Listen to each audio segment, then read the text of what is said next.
दिनैनि बे हाबाफारियाव बाहागो लाफैनाय साफ्रोमबो जोंनि दैदेनगिरि आरो रायजो राजाफोरनिसिम आङो गोसो गोरबोनि गाहाम हामलायनाय बावहरदों आरो नोंथांमोना दिनै बेसेबांबा मुखुब नखरनि खामानिखौ नागारनानै बे सुबुं गौमायाव बाहागो लाफैनायनि थाखाय आं नोंथांमोननो गोसो गोरबोजों खुलुमनाय बावहरदों। আজি এইটো হল আমার এটা পরিবর্তন যাত্রা। এই পরিবর্তনের কারণে গোটে বিটিসি গোটে বিটিআর এতিয়া এটা সংগ্রাম চলিছে, এটা বিপ্লব চলিছে আৰু এই বিপ্লবটোৰ নেতৃত্ব দিছে ইউপিপিএল দলৰ নেতৃবৃন্দই। আজি ইউপিপিএলৰ নেতৃত্বত সমগ্ৰ বিটিআৰ অঞ্চলতে ৰাইজে শান্তি বিচাৰি, ঐক্যতা বিচাৰি, নিৰাপত্তা বিচাৰি, উন্নয়ন বিচাৰি সকলো ৰাইজে দলে বলে ওলাই আহিছে আৰু সবে একে মুখেৰে কৈছে কি আমাক এইবাৰ পৰিৱৰ্তন লাগে। এই পৰিৱৰ্তনৰ যি সংগ্ৰাম, এই সংগ্ৰামখনে আমাৰ বিটিআৰ অঞ্চলৰ ৰাইজক আজিৰ তাৰিখত বিশ্বত উন্নত দেশ, উন্নত জাতি জনগোষ্ঠীবিলাক যেনেকৈ জীয়াই আছে তেনেকৈ জীয়াই থকাৰ কাৰণে এটা পৰিৱেশ সৃষ্টি কৰিব। এইখিনি সময়ত আজি ইয়াত উপস্থিত হোৱা সকলো ব্যক্তিলৈ, সকলো ৰাইজলৈ মই ধন্যবাদ জনাইছোঁ যে আজি বিটিআৰ অঞ্চলত এই নিৰ্বাচনৰ নামত বিপিএফ দলে অগাধ ধন ব্যৱহাৰ কৰিছে, বিভিন্ন পন্থা ব্যৱহাৰ কৰিছে, কিন্তু এই ধন আৰু বিভিন্ন পন্থা আপোনালোকে এৰি পেলাই আজি ইউপিপিএল দলত যে যোগদান কৰিছে, দলে বলে ওলাই আহিছে, এইটো এটা ডাঙৰ এটা শুভ লক্ষণ। এই সংগ্ৰাম, এই যাত্ৰা, এই আপোনাৰ পৰিশ্ৰম আমাৰ বিটিআৰ অঞ্চলত সকলো দিশৰ পৰা আমাৰ পৰিৱৰ্তন আনিব, এই সকলো দিশৰ পৰা আমাক উন্নয়ন আনিব। আজিৰ এই সময়ত আপোনালোক আমি সবে উপলব্ধি কৰিছোঁ, এখন দেশ যদি আগুৱাই যাব লাগে, এখন ৰাজ্য যদি আগুৱাই যাব লাগে, এখন কাউন্সিল যদি আগুৱাই যাব লাগে, এখন জিলা যদি আগুৱাই যাব লাগে, এখন পঞ্চায়ত যদি আগুৱাই যাব লাগে, সেই অঞ্চলৰ নেতৃত্ব দূৰদৰ্শী হ'ব লাগিব। সেই অঞ্চলৰ নেতৃত্ব ৰাইজৰ কাৰণে চিন্তা কৰিব পৰা হ'ব লাগিব। আৰু দুৰ্ভাগ্যজনক কথা এইটোৱে, যোৱা 17 বছৰত বিপিএফ দলে এই অঞ্চলৰ 35 লাখ মানুহৰ নেতৃত্ব দিব নোৱাৰিলে, নেতৃত্ব দিয়াত সফল নহল। বিপিএফ দল হাগ্ৰামা মহিলাৰ নেতৃত্বত দুৰ্নীতি ভ্ৰষ্টাচাৰ কৰিলে, ৰাইজক ঠগালে, ৰাইজক প্ৰবঞ্চনা কৰিলে, ৰাইজক প্ৰাপ্য অধিকাৰৰ পৰা বঞ্চিত কৰিলে। কিন্তু বিপিএফ দল হাগ্ৰামা মহিলাৰ নেতৃত্বত ৰাইজক নেতৃত্ব দিব নোৱাৰিলে, ৰাইজক ভাল শাসন দিব নোৱাৰিলে, ৰাইজৰ সমস্যা দূৰ কৰিব নোৱাৰিলে, ৰাইজক নিৰাপত্তা দিব নোৱাৰিলে আৰু যোৱা 17 বছৰত এই অঞ্চলত শান্তি প্ৰতিষ্ঠা কৰিব নোৱাৰিলে। আৰু সেইকাৰণে আজি ৰাইজে বুজি পাইছে যে এই বিটিসি অঞ্চলত, এই বিটিআৰ অঞ্চলত আৰু বিপিএফ দলৰ কোনো প্ৰয়োজন নাই। এতিয়া বিপিএফ দলৰ প্ৰস্থান আৰম্ভ হৈছে আৰু ইউপিপিএল দলৰ আগমন আৰম্ভ হৈছে। সেইকাৰণে মই আপোনালোকক এটা শ্লোগান ক'বলৈ বিচাৰিছোঁ। মই কম পৰিৱৰ্তন দৰকাৰ, আপোনালোকে কওক ইউপিপিএল চৰকাৰ। পরিবর্তন দরকার, ইউপিপিএল সরকার। পরিবর্তন দরকার, ইউপিপিএল সরকার। পরিবর্তন দরকার, ইউপিপিএল সরকার। এইবার খেতি বহুত ভাল হয়েছে আমার বিটিআর অঞ্চলত। যিফালে যাও গাঁৱে ভূঞে সাইকেল ৰেলী পদযাত্ৰা কৰিলো আমি, ইমান সুন্দৰ ধান হৈছে। আমাৰ খেতিয়কসকলে ইমান পৰিশ্ৰম কৰি ধান খেতি কৰিছে। এইটো কিহৰ কাৰণে হৈছে? নাঙলৰ কাৰণে না ট্ৰেক্টৰৰ কাৰণে? ট্ৰেক্টৰৰ কাৰণে। তো সেই কাৰণে ৰাইজ আমি সবে পৰিৱৰ্তনটো আঁকোৱালি ল'ব লাগিব। ট্ৰেক্টৰৰ কাৰণে এইবাৰ খেতি ভাল হৈছে আৰু খেতি ভাল হোৱা মানে কি ইংগিত দিছে? আমাৰ ইয়াত পৰিৱৰ্তন আহিব, দুখীয়া গৰীব মানুহবিলাকে ভালকে খাবলৈ পাৰিব, ভালকে জীয়াই থাকিব পাৰিব। আৰু সেইকাৰণে আজি আৰু ইয়াত উপস্থিত হৈছে 7 মাহ ধৰি কৰোনা ভাইৰাছত মানুহে বহুত কষ্ট পালে। আৰু আজি মই আপোনালোকৰ মুখবিলাক চাই ভাল লাগিছে, অলপ ফূৰ্তি ফূৰ্তি লাগিছে। গতিকে অলপ পিছত আপোনালোকে নাচিব লাগিব। যোৱাকালি আমি গোসাইগাঁৱত আমাৰ যিটো অফিচিয়েল যিটো থিম সং, এইটো মানে অসমীয়া আৰু বড়োত বজাইছোঁ। আৰু আজি ইয়াত বাংলা আৰু বড়োত বজিব অলপ পিছত নাচিব পাৰেনে আপোনালোকে সবে পাৰে ঠিক আছে তো ৰাইজ আজি আমি বিচাৰিছিলো এই বিটিআৰ অঞ্চলৰ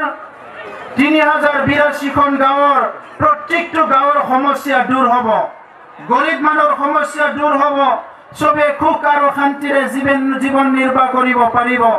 কিন্তু 17 বছৰত বিপিএফ একো কাম কৰিব নোৱাৰিলে বিপিএফ খালি ৰাইজক ঠগাই খালে আজি বিপিএফ ক'ত দুৰ্নীতি কৰা নাই পিএমঅৰ ঘৰ কোনে খালে প্ৰাইম মিনিষ্টাৰ গ্ৰাম সড়ক যোজনাৰ ঘৰৰ পইচা কোনে খালে ৰাইজ কোনে খালে অলপ জোৰত কওক কোনে খালে জব কাৰ্ডৰ পইচা কোনে খালে চাকৰিৰ পইচা কোনে খালে অংগনবাড়ীৰ পইচা কোনে খালে ৰাস্তাৰ পইচা কোনে খালে মিড ডে মিলৰ পইচা কোনে খালে সেলফ হেল্প গ্ৰুপৰ কাৰণে অহা টকা কোনে খালে সমবায়ৰ কাৰণে আহা যিটো কমিশন আছিলে এই পইচাটো কোনে খালে সমবায়ৰ পইচাও খাই দিলে খুটা সম্বলৰ ভাগৰ নামত পইচা কোনে খালে তো বাছিল কি ৰাইজ সকলোতো বিপিএফ খাই শেষ কৰি দিলে আৰু এতিয়া আমাৰ কিবা বুজাব লগা আছে নেকি ৰাইজক কোনো বুজাব লগা নাই কিন্তু আজিৰ সভাত আমাৰ এই হাজাৰ হাজাৰ মানুহৰ ভিতৰত সবচে বেছি এক্টিভ মানুহ কিন্তু এইটো কোণাত আছে দেই মই তেতিয়াৰ পৰা চাই আছো মানে বেছি এক্টিভ মানুহ আজি ইফালে বহিছে মানে হাত চাপৰিও বেছি ইফালে হৈছে চিঞৰাও বেছি ইফালে হৈছে বাকীখিনিও এক্টিভ হ'ব লাগিব এক্টিভ হ'বনে আপোনালোকে সবে এক্টিভ হ'লেহে আমাৰ বিটিআৰৰ পৰিৱৰ্তন আহিব এতিয়া আমাৰ ইউপিপিএলৰ দায়িত্ব আমি দায়িত্ব এটা লৈছো আমাৰ চৰকাৰ গঠন কৰাৰ লগে লগে বড়ো অসমীয়া বাংলা আদিবাসী মাইনৰিটি যিমান জনগোষ্ঠী আছে সূত্ৰধৰ নাথযোগী ৰাভা শৰণীয়া গাৰো আমাৰ যিমান জনগোষ্ঠী আছে আমি একতাৰ মৰমৰ সন্মানৰ বিশ্বাসৰ এনাজৰীৰে বান্ধিব লাগিব আজি যিসকল ক্ষুদ্ৰ ক্ষুদ্ৰ জনগোষ্ঠীক 17 বছৰে ভাল শাসন দিয়াৰ নামত শাসন কৰাৰ নামত হাগ্ৰামা মহিলাৰে বিপিএফে ঠগাই খালে সেই জনগোষ্ঠীক ন্যায় প্ৰদান কৰাটো ইউপিপিএলৰ প্ৰধান দায়িত্ব আৰু সেই দায়িত্ব আমি স্বীকাৰ কৰিছো এতিয়া আমাৰ ঘৰখন আমি সজাব লাগিব যোৱা 17 বছৰ বিপিএফৰ আমলত আমাৰ দাদা ভাইৰ মাজত কাজিয়া হ'ল মাৰামাৰি হ'ল হিংসা হ'ল বহুত মানুহ জীৱন যাব লগা হ'ল বহুত মানুহ আজি ঘৰ বাৰী হেৰাব লগা হ'ল ঘৰ বাৰী জ্বলি গ'ল সম্পত্তি নষ্ট হৈ গ'ল এতিয়া আমাৰ ইউপিপিএল আমি দায়িত্ব লৈছো যে যিখিনি ইয়াতে সা সম্পত্তি লছ হ'ল বিভিন্ন মানুহে আজি হিংসাৰ ইয়াতে বলি হ'ব লগা হ'ল এই প্ৰত্যেক মানুহক ন্যায় দিব লাগিব আৰু এই কামটো কৰিবলৈ আজি ইউপিপিএলে দায়িত্ব লৈছো আজি বিটিআৰ অঞ্চলৰ যিমান গাঁৱে ভূঞে আমাৰ গাঁও আছে সব অঞ্চলে চাফা চুফা কৰিব লাগিব ফুলনিৰ বাগান কৰিব লাগিব আমাৰ এটা দুটা টাউন চহৰ আছে এইবিলাক মানে চাফ চিকুণ কৰিব লাগিব আমাৰ বিদ্যালয় এলপি স্কুলৰ পৰা লৈ কলেজ ইউনিভাৰ্চিটিলৈকে আমি চাফ চিকুণ কৰিব লাগিব আমি এটা সুন্দৰ বিটিআৰ বিচাৰিছো আমি লেতেৰা বিটিআৰ বিচৰা নাই য'ত মানুহে মানুহক ঠগায় মানুহে মানুহক হিংসা কৰে মানুহে মানুহক ঘৃণা কৰে মানুহে মানুহক ধ্বংস কৰিব বিচাৰে তেনেকুৱা বিটিআৰ আমি বিচৰা নাই এই বিটিআৰত সকলো জাতি জনগোষ্ঠী ধৰ্মৰ লোক ঐক্যতাৰে থাকিব পাৰিব লাগিব আজি যদি বড়োৱে খাব পাইছে বঙালীও দুবেলা দুমুঠি খাব পাৰিব লাগিব ৰাজবংশীও খাব পাব লাগিব ইয়াত মানে মাইনৰিটি আদিবাসী সবে খাব পাব লাগিব যদি বড়ো লৰাই ভালকে পঢ়িব পাৰিছে অইন জনগোষ্ঠীও পঢ়িব পাৰিব লাগিব আমাৰ শিক্ষা সমস্যা দূৰ হ'ব লাগিব আজি ভেঞ্চাৰ স্কুলৰ সমস্যা হৈ ৰ'ল এই 27 জানুৱাৰী যেটো চুক্তি হ'ল এই চুক্তিৰ দ্বাৰা আমাৰ বিটিআৰ অঞ্চলত যিমান বড়ো মিডিয়াম অসমীয়া মিডিয়াম বিদ্যালয় আছে বাংলা মিডিয়াম সব বিদ্যালয় প্ৰভিন্সিয়েলাইজ হৈ যাব ইয়াত এখনো বিদ্যালয় আৰু ভেঞ্চাৰ হৈ নাথাকে ইয়াত সব মানে যিখিনি বিদ্যালয় আছে প্ৰত্যেকটো বিদ্যালয়ক শিক্ষক নিযুক্তি দিয়া হ'ব কিতাপ পত্ৰ সময়মতে পোৱা হ'ব আৰু ক্লাছ 8ৰ পৰাই ল'ৰা ছোৱালী কাউন্সেলিং কৰা হ'ব কোনে ডক্টৰ হ'ব বিচাৰে কোনে ইঞ্জিনিয়াৰ হ'ব বিচাৰে কোনে আইএছ অফিচাৰ হ'ব বিচাৰে সকলোকে স্কলাৰশ্বিপ দিয়া হ'ব আৰু সকলোকে কাউন্সেলিং কৰা হ'ব দুখীয়া গৰীব ল'ৰা ছোৱালীবিলাক যোনে এডমিশ্যন ল'বলৈ পৰা নাই সেমিষ্টাৰ পৰীক্ষাত ফিজ দিবলৈ পৰা নাই। আজি মই বহুতকে লগ পাইছোঁ, ৰাতিপুৱাৰ পৰা গধূলি বিভিন্ন জাতি জনগোষ্ঠীৰ ল'ৰা ছোৱালী মোৰ ঘৰত আহিছে আৰু কৈছে ছেমিষ্টাৰৰ ফিজ দিবলৈ পইচা নাই, মই পঢ়িব এৰিম। কোনোবা কৈছে এডমিশ্যন ল'বলৈ পইচা নাই, মই পঢ়িবলৈ এৰিম। আজি ভাৰতৰ এই এনেকা অৱস্থা যদি হয়, আজি অসমৰ বসবাস কৰা মানুহবিলাকৰ এনেকা অৱস্থা হয়, বিটিআৰৰ মানুহবিলাক এনেকা অৱস্থা হয়, আমি কেনেকৈ সুস্থ শক্তিশালী সমৃদ্ধিশালী ভাৰত অসম আৰু বিটিআৰ গঢ়িব পাৰিম? এইটো কেতিয়াও নোৱাৰিম। সেইকাৰণে UPPL চৰকাৰ অহাৰ লগে লগে এই নিবনুৱা সকলৰ লগতে ছাত্ৰ ছাত্ৰীৰ যিবিলাক সমস্যা এইটো স্থায়ীভাৱে আমি সমাধান কৰিম। UPPL চৰকাৰ আহিলে ভূমিৰ পাট্টা দিম, এই কথাটো লৈ BPF ৰাজনীতি কৰিছে। তেখেতসকলে কৈছে UPPL চৰকাৰ আহিলে ভূমিৰ পাট্টা নিদিব বুলি পেলাই কৈছে, কিন্তু 17 বছৰত UPPLৰ শাসন নাছিল, 17 বছৰত BPFৰ শাসন আছিল। আৰু এই BPFে না আমাৰ কোনোবা ট্ৰাইবেল মানুহবিলাকক ফৰেষ্ট অঞ্চলত বসবাস কৰা ভূমি পাট্টা দিলে, না কোনোবা জেনেৰেল মানুহক দিলে, কোনো জাতি জনগোষ্ঠীক ভূমি পাট্টা নিদিলে। আৰু ভূমি লৈছে যদি হাজাৰ হাজাৰ বিঘা, আজি হাগ্ৰামা মহিলাৰী লৈছে। BPFৰ মানুহবিলাক কোকৰাঝাৰ টাউন, গোসাইগাঁও টাউন, পৰ্বতজৰা অঞ্চলৰ বিভিন্ন অঞ্চলত শ বিঘা মাটি নিজৰ নামত ৰেজিষ্টাৰ কৰিছে, ৰাইজৰ মাটি কিন্তু ৰেজিষ্টাৰ কৰিবলৈ দিয়া নাই। আৰু এতিয়া আমি প্ৰতিজ্ঞাবদ্ধ হৈছোঁ, UPPL চৰকাৰ আহিলে সকলো জাতি জনগোষ্ঠীয়ে ভূমিৰ অধিকাৰ পাব। চৰকাৰ গঠন কৰাৰ 6 মাহৰ ভিতৰতে যিমানখিনি ভূমিৰ সমস্যা আছে এই সমস্যাখিনি সমাধান কৰাৰ কাৰণে আইন প্ৰণয়ন কৰা হ'ব। এই কথা আপোনালোকৰ আগত দাঙি ধৰিছোঁ। চাকৰিৰ নামত হাজাৰ হাজাৰ টকা খালে, লাখ লাখ টকা খালে BPFে, চাকৰি নিদিলে। আমি UPPL ঠিক কৰিছোঁ, আমাৰ চৰকাৰ অহাৰ লগে লগে যিমানখিনি নিবনুৱা আছে গভৰ্ণমেণ্ট চাকৰি যিমান ওলায়, যিদিনা ইণ্টাৰভিউ হ'ব সিদিনাই চাকৰি পাব। আৰু ইয়াত মানে ৰিজাল্টটো পেণ্ডিং কৰি থৈ যিজনৰ পৰা চাকৰি পাব তাৰ পৰাও পইচা লয়, যিজনে চাকৰি নাপায় তাৰ পৰাও পইচা লয়। এই নাটকটো BPFে কৰি আছিলে। আৰু আমাৰ সময়ত কোনো ঘুষ দি চাকৰি ল'ব নালাগে, উইদাউট ঘুষ, কোনো ঘুষ নোহোৱাকৈ চাকৰি পাব। আমাৰ অঞ্চলত যিমানখিনি গাঁও আছে প্ৰত্যেকটো গাঁওটোকে কম্পিউটাৰাইজ কৰি কৰা হ'ব, কম্পিউটাৰ আৰু ইণ্টাৰনেট বহাই দিয়া হ'ব। 3 মাহৰ মূৰে মূৰে আমাৰ MCLA EM বিলাকে নিজৰ নিজৰ সমষ্টিত গৈ গাঁও সভা কৰিব লাগিব। গাঁৱৰ ৰাইজৰ দুখ দুৰ্যোগবিলাক ৰাইজক ক'বলৈ দিব লাগিব, ৰাইজৰ কথা শুনিব লাগিব, ৰাইজৰ কথা শুনিয়ে চৰকাৰ গঠন কৰিব লাগিব। আজি BPFে VCDC গঠন কৰিছে। এই VCDCত নিজৰ মানুহক দিছে, য'ত বঙালী মানুহ আছে তাতো বেলেগ মানুহক দিছে, য'ত মাইনৰিটি আছে তাকো বেলেগ দিছে, ক'ৰবাত বড়ো মানুহ আছে তাতো বেলেগ দিছে। সেই জনগোষ্ঠীবিলাকে বঞ্চিত হৈছে। সেইকাৰণে আমাৰ চৰকাৰ অহাৰ লগে লগে আমি যিমান সোনকালে পাৰে আমি VCDCৰ ইলেকশ্যন পাতিবলৈ চেষ্টা কৰিম। আৰু য'ত যোন জনগোষ্ঠী আছে তাত সেই জনগোষ্ঠীৰ মানুহকে VCDCৰ মেম্বাৰ চেয়াৰমেন কৰাৰ কাৰণে আমি ব্যৱস্থা ল'ম। চৰ্দাৰ ৰাইজ, আজি BPFে কৈ আছে UPPLত যাব নালাগে, বিভিন্ন জাতি জনগোষ্ঠীৰ আমিহে নিৰাপত্তা দিম, আমিহে কাম কৰিম। 17 বছৰত যি BPFে ৰাইজক ঠগালে, এই 6টা যিটো নমিনেটেড চিট আছিলে, য'ত নেকি বিভিন্ন জনগোষ্ঠীয়ে আজি MCLA ৰিপ্ৰেজেণ্টেশ্যন পাব লাগিছিলে, যোৱা 5 বছৰত এটাও জনগোষ্ঠীক প্ৰতিনিধি তেখেতসকলে বাছনি নকৰিলে, বঞ্চিত কৰি ৰাখিলে। CBS যিটো CSB আছে বিভিন্ন জনগোষ্ঠীৰ পৰা মেম্বাৰ নাৰাখিলে। আজি ভাষাক লৈ পেলাই বিভিন্ন জনগোষ্ঠী শংকা হৈছে। আপোনালোকে একো ভয় নকৰিব যে আজি BPFৰ সময়ত অসমীয়া ভাষাৰ কোনোবা এলাগী হৈছে, বাংলা ভাষাৰ এলাগী হৈছে, বিভিন্ন ভাষাৰ এলাগী হৈছে, BTRত বুলি অভিযোগ আহিছে। কিন্তু UPPL চৰকাৰ আহিলে সকলো ভাষা, সকলো ধৰ্ম, সকলো জাতি জনগোষ্ঠী, ৰীতি নীতি সংস্কৃতি ইয়াত সুৰক্ষিত কৰা হ'ব। সকলো জাতি জনগোষ্ঠী নিজৰ স্বাভিমান, নিজৰ আত্মা সন্মান লৈ জীয়াই থাকিব পাৰিব। কাৰণ আপোনালোক ভাৰতীয় মানুহ, আপোনালোক অসমৰ মানুহ, আপোনালোক BTRৰ মানুহ। তো সেইকাৰণে চৰ্দাৰ ৰাইজ, এই সময়ত মই আপোনালোকক কৈছোঁ, আজি ইয়াত আমি ৰাস্তা ঘাট বনাব লাগিব, খেতি পথাৰত ইৰিগেশ্যন দিব লাগিব, মন্দিৰবিলাক বনাব লাগিব। আমাৰ অঞ্চলৰ সত্ৰ, গোসাঁইঘৰ, বাথৌ মন্দিৰ, কালী মন্দিৰ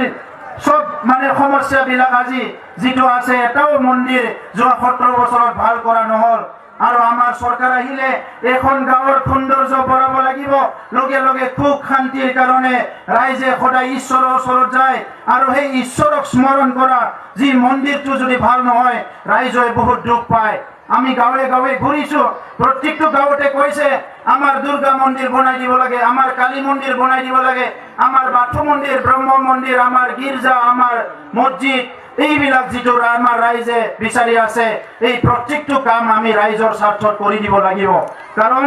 ৰাইজেহে ৰজা আজি ৰাইজে যদি শান্তিত নাই আমি শান্তিত থাকিব নোৱাৰো আৰু সেইকাৰণে আজি আপোনালোকৰ আগত কৈছো এই ৰাস্তা বনোৱা বজাৰ সমাৰবিলাক ঠিক কৰি দিয়া দলং বনাই দিয়া এইবিলাক ভাৰত চৰকাৰ অসম চৰকাৰৰ কাম আছিল বিটিসি চৰকাৰৰ কাম আছিলে কিন্তু এইবিলাক পইচা ভাৰত চৰকাৰৰ পৰা আহিছে অসম চৰকাৰৰ পৰা আহিছে কিন্তু ইয়াত বিপিএফ এই পইচাবিলাক আত্মসাৎ কৰাৰ কাৰণে আজি ৰাস্তা নাই দলং নাই খেতি পথাৰত পানী নাই এই অৱস্থা হৈছে ইফালে আমাৰ এই অঞ্চলত বিষ্ণুপুৰ অঞ্চলত পানবাৰী অঞ্চলত ইমান বছৰৰ পৰা হাতীৰ উপদ্ৰৱ হৈ আছে এইখিনি বন্ধ কৰিব লাগিলে ইমান টকা নালাগে অলপ এৰিয়া আছে 15-20 কিলোমিটাৰ এইখিনি ফেন্সিং কৰি দিলে হাতী আহি প্ৰায় উৎপাত কৰিব নোৱাৰে এইখিনি কাম নকৰিলে ইউপিপিএল চৰকাৰ অহাৰ লগে লগে প্ৰথম 3 মাহতে এইখিনি কাম ফেন্সিং কৰি দিয়া হ'ব আৰু ইয়াত আৰু হাতীৰ উপদ্ৰৱ নচলিব ইয়াত কোনো হাতীৰ উপদ্ৰৱ নহয় ইয়াৰ লগতে মোক কৈছে বিষ্ণুপুৰ এৰিয়া পানবাৰী উত্তৰ অঞ্চলৰ মানুহবিলাকে খোৱা পানীৰ সমস্যা আছে আজি খোৱা পানী কোকৰাঝাৰৰ পৰা লৈ পেলাই মাছবাদলৈকে যিমান ভূটান পাহাৰ অৰুণাচল পাহাৰৰ দাঁতি অঞ্চলত বসবাস কৰি আছে সবৰ খোৱা পানীৰ সমস্যা আছে এই কাৰণে এই অঞ্চলটো আমি চাইছো ৰাস্তা ঘাটৰ সমস্যা আছে উত্তৰ অঞ্চলত স্কুল কলেজ হস্পিটাল নাই উত্তৰ অঞ্চলত আৰু এই কাৰণে আমি ঠিক কৰিছো এইবাৰ উন্নয়ন কাম আমি উত্তৰ অঞ্চলৰ পৰা আৰম্ভ কৰি আহিম যাতে উন্নয়নটো যাতে সবে সমানে পায় দক্ষিণ অঞ্চলৰ উন্নয়ন কৰিম বুলি স্বাধীনতাৰ 70 বছৰত গভৰ্ণমেণ্টে আজি ঠগালে আজি উত্তৰ অঞ্চলৰ উন্নয়নটো নহল এই কাৰণে উত্তৰ দক্ষিণ নহয় এইবাৰ যি কাম হয় উত্তৰৰ পৰা ক্ষিপ্ৰতাৰে কৰি আহিব লাগিব তেতিয়া সমান উন্নয়নটো হ'ব ৰাইজ আমি এটা কৰাপশন ফ্ৰী শোষণ ফ্ৰী এটা গভৰ্ণমেণ্ট বিচাৰিছো শোষণ আমাৰ মাজত চলি আছে আজি আত্মসাৎ কৰিছে শোষণ কৰিছে কাৰণে ৰাইজৰ উন্নয়ন হোৱা নাই এই কাৰণে ৰাইজৰ উন্নয়ন হ'ব লাগিলে জিৰো টলাৰেন্স কৰাপশনটো মানে জিৰো কৰিব লাগিব আৰু কৰাপশনটো জিৰো কৰিব লাগিলে আজি যি সকলে দুখীয়া গৰীব মানুহৰ আয়ুৰ ঘৰ জব কাৰ্ডৰ পইচা খাইছে যিবিলাকে সেলফ হেল্প গ্ৰুপৰ পইচা খাইছে বৃদ্ধ পেঞ্চনৰ পইচা খাইছে এই প্ৰতিজন মানুহ ইউপিপিএল চৰকাৰ আহিলে জেলত দিব লাগিব শাস্তি দিব লাগিব তেতিয়াহে ন্যায় আহিব আমি ইউপিপিএল দলে দুখীয়া গৰীব মানুহৰ আঠানা পইচা খাওয়াটো কোনো দিনে আমি সহ্য নকৰো এইখিনি মানুহ জেলত যাব লাগিব ইটো মোৰ কোনবা দাদা ভাইয়ে হওক কোনবা ৰাজনৈতিক লিডাৰে হওক যোনে নহওক কিয় ইটো বিডিঅ হওক অফিচাৰ হওক যোনে নহওক কিয় যিসকলে লাইজৰ খুটা কম্বল দিয়াৰ নামত কোটি কোটি টকা আনি খাইছে যিসকলে আজি দুখীয়া গৰীব মানুহৰ নামত অহা পইচাবিলাক খাইছে প্ৰতিজন মানুহ জেলত যাব লাগিব কাকো ৰেহাই দিয়া নহ'ব সেইকাৰণে ৰাইজ পৰিৱৰ্তন আনিব লাগিব পৰিৱৰ্তন খেতিয়কৰ স্বাৰ্থত পৰিৱৰ্তন মহিলা উন্নয়নৰ স্বাৰ্থত পৰিৱৰ্তন আজি দুখীয়া মানুহৰ স্বাৰ্থত পৰিৱৰ্তন ছাত্ৰ ছাত্ৰীক গুণগত শিক্ষা দিয়াৰ স্বাৰ্থত পৰিৱৰ্তন নিবনুৱাসকলক সংস্থাপন দিয়াৰ স্বাৰ্থত পৰিৱৰ্তন আমাৰ অঞ্চলত ভাল ভাল অনুষ্ঠান প্ৰতিষ্ঠান গঢ়াৰ স্বাৰ্থত আৰু আমি ঠিক কৰিছো ইউপিপিএল দলৰ চৰকাৰ আহিলে পানবাৰী অঞ্চলৰ এটা ফুড প্ৰচেছিং ইণ্ডাষ্ট্ৰী কৰা হ'ব বিজনী অঞ্চলত এটা ডাঙৰ এটা ন্যাশনাল স্টেডিয়াম গড়া হ'ব বিজনী অঞ্চলত বহুত অনুষ্ঠান প্ৰতিষ্ঠান গড়া হ'ব কাৰণ বিজনী বিটিআৰৰ ভিতৰতে এটা উন্নত অঞ্চল হ'ব লাগিব ইয়াৰ মানুহবিলাক শান্তিপ্ৰিয় মানুহ ইয়াৰ মানুহবিলাক পৰিশ্ৰমী মানুহ আজি বড়োসকলক বঙালীসকলক ইমান পৰিশ্ৰম কৰি খায় এই মানুহবিলাকৰ যদি বজাৰ সমাৰবিলাক ভাল কৰি দিয়ে ইণ্ডাষ্ট্ৰী যদি স্থাপন কৰি দিয়ে ইয়াত বহুত আগুৱাই যাব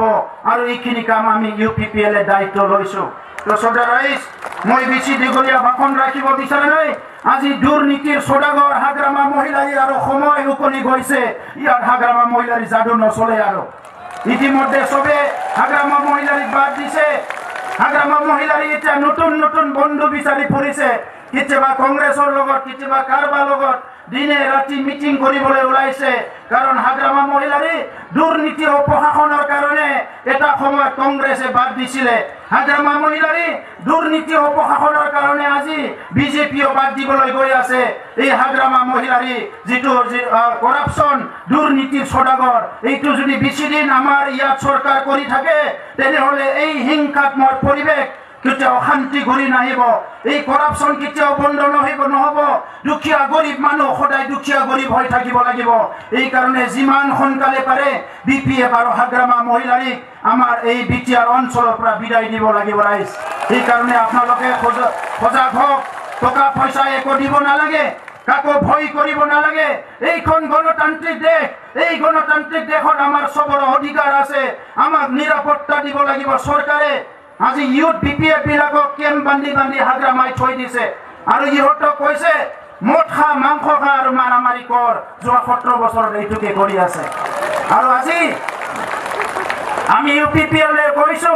এই যিবিলাক ইউথ বিপিএফ আজি তাত বড়ো হওক বঙালী হওক অসমীয়া হওক যোন ল'ৰা ডেকা ল'ৰাবিলাক আজি BA MA পাছ কৰি কোনোবা নিবনুৱা ল'ৰাবিলাক বিপিএফৰ কেম্পত বহি মদ ভাং খোৱা আৰম্ভ কৰিছে এই ল'ৰাবিলাকক জাতিৰ স্বাৰ্থত সমাজৰ স্বাৰ্থত অঞ্চলৰ স্বাৰ্থত নিজৰ মাক বাপেকবিলাক মাতি ঘৰত লৈ যাওক